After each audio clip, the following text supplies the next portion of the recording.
아유, 어서 오세요. 어서 오세요. 여기 이거 받으시고요. 괜찮습니다. 다 녹화되어 있기 때문에 이거 다 보고 가면 됩니다. 여기 앉아, 여기 편하게. 자, 최인훈의 크리스마스 캐럴 5번 연작 소설이고요. 상징적이면서 풍자적이어서 이게 시험에 나왔을 때 애들은 조금 당황스러웠어요. 왜냐면 이게 뭘 말하는 건지 확 와닿질 않아가지고 당황했던 그런 작품이거든요. 한번 같이 해보겠습니다. 그런 일이 있은 지 한 달쯤 지난 이래 겨드랑이에 생긴 이변의 전모가 대강 드러났다. 이변이라는 건 특이한 일, 특이한 사건의 전모라는 건 전체 모습이죠. 그러니까 내가 이번에 대일외고 시험 끝난 다음에 시험지 찍어서 보내랬더니 거기에 뭐가 나왔냐면 1인칭 주인공 시점을 통해 사건의 전모를 드러낸다. 말이 되냐? 아예 말이 안 되잖아. 전모가 뭐야? 전체 모습이 어떻게 드러나? 전적 시점이 드러나지. 그러니까 그걸 틀린 건데 답을 했어. 그러니까 기본적으로 난 그런 생각이 든 거야. 얘는 뭐 했지? 그런 생각이 든 거야. 아니 수업 시간에 뭘 했길래 내가 그래서 얘기했잖아. 3인칭 전지적 작가 시점이 사건의 전모를 드러낸다고 정리해줬잖아. 그러니까 아예 개념이 없는 거야. 그러면은 틀린다고. 알았어? 그러니까 정리 잘해놔. 우리 겨울방학 때 했던 교재 절대 잊어버리지 말고. 알았어? 내 겨드랑이에 생긴 전모가 대강 드러났다. 밤하늘은 어김없이 밤 12시부터 새벽 4시 사이에 솟구친다는 것. 방에 있으면 쑤시고 밖에 나가면 씻은 듯 하다는 것. 까닭은 전혀 알 길이 없다는 것 등이었다. 자, 여기서 이제 이게 되게 말이 안 되잖아. 알았지? 말이 안 되는 거야.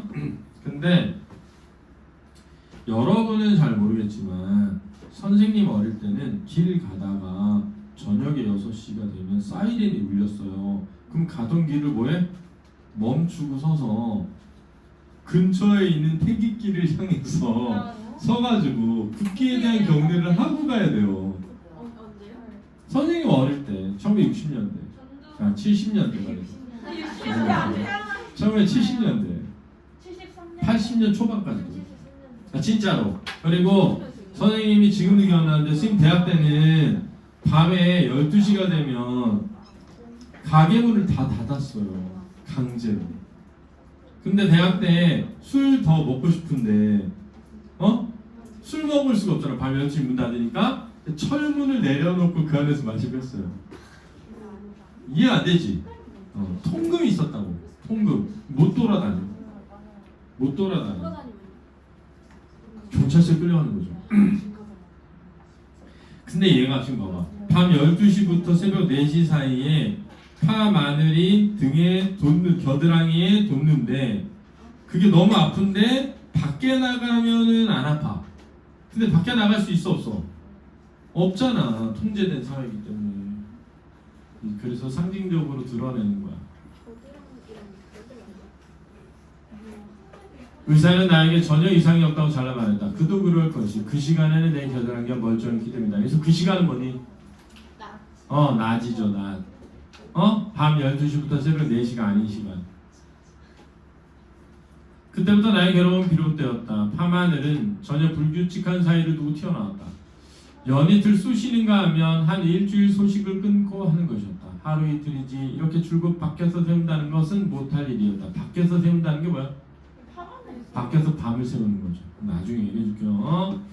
이게 비상식적인 얘기니까. 그렇죠? 비상식적인 얘기요. 실제 없는 거야. 망상은 아니고요. 상징적으로 쓴 겁니다. 나는 제 집이면서 꼭 도적놈처럼 뜰의 어느 구석에 숨어서 밤을 지내야 했기 때문이다. 왜? 밖에 나가면 괜찮으니까. 그런 생활이 2달째 접어들었을 때 나는 견디다 못해 담을 넘어 밖에 나가봤다. 그랬더니 참 이상한 일도 다 있었다. 뜰에 나와 있어도 가끔 뜨끔거리고 손대보면 미열이 있던 것이 거리를 거닐게 되면서 아주 깨끗이 편한 상태가 되었다. 이렇게 되면서 독자들은 곧 짐작이 갔겠지만 문제가 생겼다. 내가 의료적인 이유로 산책을 강요당하게 되는 시간이 행정상의 통행 제한 시간과 우연하게도 겹치는 점이었다. 이해되니? 이해되지? 지금 이 시기가 군부 독재 정권 시기이기 때문에 밤에 돌아다니지를 못하게 했단 말이야. 고민했다. 나는 부르주아의 썩은 미덕을 가지고 있었다. 관청에서 정하는 규칙은 따라야 한다는 것이 그것이다. 말 잘 듣는 인간이었다는 거야, 알았지? 모든 사람이 받아들인 규칙이니까 페어플레이를 지키는 사람이면 이것은 소형의 도덕률일 수밖에 없다. 작은, 아주 작지만 도덕적 규칙. 그러나 이 도덕률을 지키는 한 내 겨드랑이 요절이 나고 나는 죽을지도 모른다. 그 딜레마에 빠진 거죠. 자기는 말 잘 듣는 한 인간인데 말 잘 들으면 뭐가 아파? 겨드랑이가 아프고, 겨드랑이가 안 아프려면 밤에 뭐 해야 돼? 다녀야 되고, 이 딜레마에 빠졌다는 거요.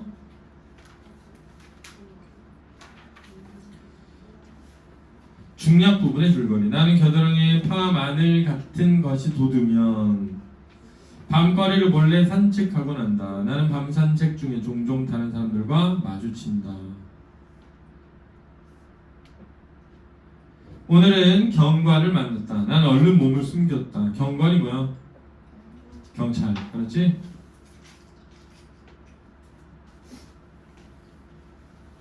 그는 부산하게 내 앞을 지나갔다. 그 순간 나는 내가 레닌인 것을, 안중근인 것을, 김구인 것을, 아무튼 그런 인물임을 실감한 것이다. 이게 무슨 말일까?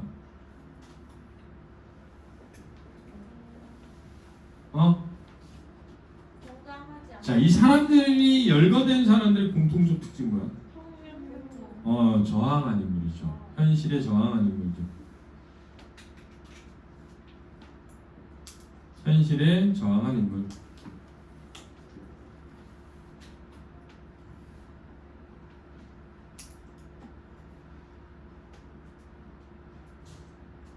현실에 저항한 인물들.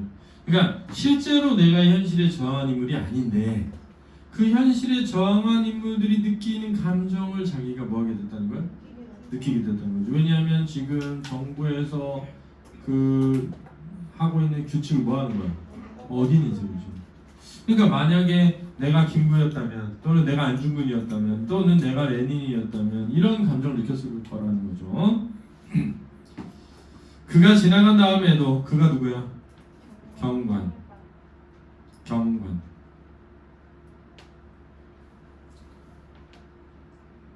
나는 은신처에서 나오지 않았다. 공화국의 시민이 어찌하여 그런 엄청난 변모를 할 수 있었는지. 자, 공화국의 시민이라는 말은 말 잘 듣던,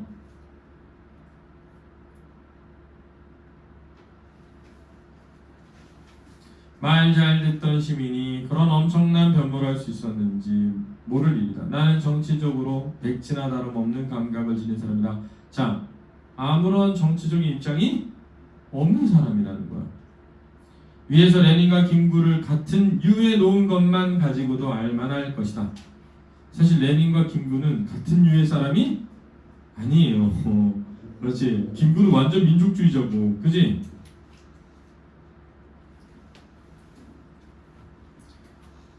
그러니까 그 둘을 같은 부류에 놓은 것만 보고도 내가 얼마나 정치에 무관심한지를 알 것이다. 이거 알았니? 그런데 경관이 지나가는 순간에 내가 혁명가였다는 것도 분명한 사실이다. 혁명가라고 자꾸 하는 것이 안 좋으면 간첩이라고 해도 좋다. 나는 그 순간 분명히 간첩이었던 것이다. 그런데 내가 간첩이 아닌 것은 역시 분명하였다. 이해되니? 사실은 간첩이 아니지만 그런 간첩 같은 느낌을 가지게 되는 거지. 왜? 법 질서를 먹었으니까. 위반하고 있는 순간에. 도적놈이라도 그렇다. 나는 분명히 도적놈이었으나 분명히 도적놈은 아니었다. 도적놈이었으나 도적놈은 아니었다. 이런 거 역설적이지. 이제 풍자하고 있는 거야. 현실을. 그러니까 쉽게 말하면 도적놈이 아닌데 도적놈이 돼야 되는 현실이지. 간첩이 아닌데 간첩이 되는 현실이죠. 나는 아주 희미하게 남아 혁명가, 간첩, 도적놈 그런 사람들의 마음이 알만해지는 듯 싶었다. 이 맛을 못 잊는 것이구나 하고 나는 생각하였다. 나도 물론 처음에는 치료라는 순전히 공리적인 이유로 이 산책에 나섰다. 그러나 지금으로서는 반드시 그런 것만이 아니다. 설사 내 겨드랑이에 달걀이 영원히 가버린다 하더라도 이 금지된 산책을 그만둘 수 있을지는 심히 의심스럽다.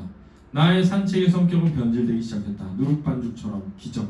기적, 경악, 공포, 웃음, 열거법. 오늘 세상에는 희한한 일이 내 몸에 일어났다. 한강 근처를 산책하고 있는데 겨드랑이 간질간질해 왔다. 나는 속옷 사이로 더듬어 보았다. 털이 만져졌다. 그런데 다임새가 심상치 않았다. 털이 괜히 빳빳하고 잘 묶여있는 느낌이다. 빗자루처럼 잘 만져본다. 아무래도 보통이 아니다. 나는 바이팅을 몸 숙이고 웃옷을 벗었다.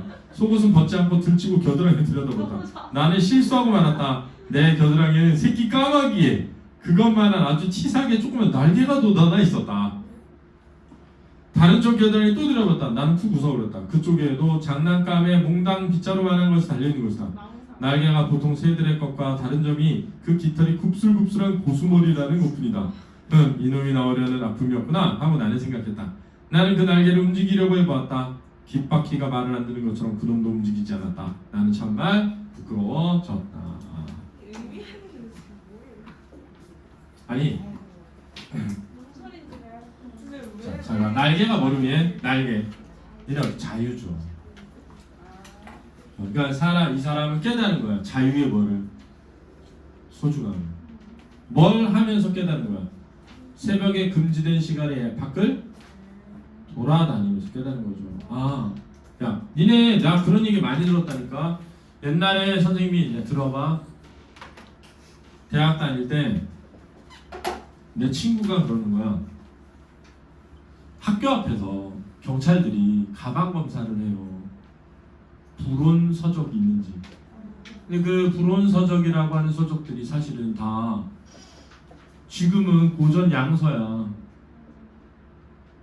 예를 들면 EH카의 역사란 무엇인가? 니네 불온 서적이라고 생각하니? 우리 때의 불온 서적이야. 엄청 훌륭한 사람이 쓴 명저거든. 근데 봐봐 잘 생각해봐. 어떤 애가 내 친구가 나한테 진짜 순수하게 물어봐. 읽지 말란 책을 왜 읽는 거야? 라고 하는 거야 나한테. 그래서 내가 너 사상의 자유라는 건 아니야? 내가 그걸 물어봤어. 그랬더니 그냥 아니 그래도 읽지 말라면 안 읽으면 되잖아. 뭐로 위험하게 그런 책을 가지고 다니시니? 그래서 내가 말했지. 그런 사람은 인간이 아니다. 원래 인간은 읽지 말라고 읽고 싶고 보지 말라고 보고 싶고 하지 말라고 하고 싶은 게 인간이다. 그게 인간의 본성이야. 그걸 자유라고 하는 거야. 그래서 자유라고. 그러니까 봐봐. 국가가 12시 이후로 돌아다니지 말라고. 안 돌아다니면 되지. 이렇게 생각 많이 했단 말이야.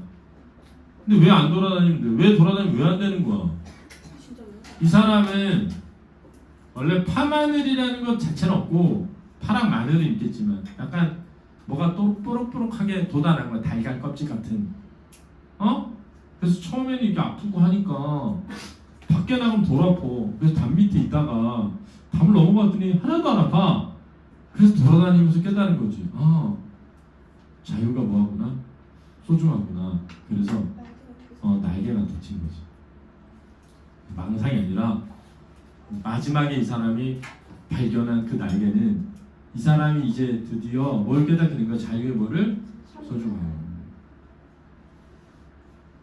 깨닫기 전에는 그냥 안 하면 돼. 엄마가 하지 말라면 안 하면 되지. 이렇게 생각할 수 있지. 근데 니네 생각해봐. 엄마가 하지 말라면 안 하면 되는 거야? 그런 게 돼? 인간은 그런 게 안 되는 거야. 근데 이런 게 있어. 예를 들면 내가 어떤 불온한 서적을 읽었어. 예를 들어서 그래서 그걸 실천했어. 그게 현행법에 위반돼서 감옥에 갈 수 있다고 생각했어요. 근데 내가 그걸 읽었다고 해서 감옥에 가면 안 된다고 생각해. 내가 예를 들어서 막 야한 영화를 봤어.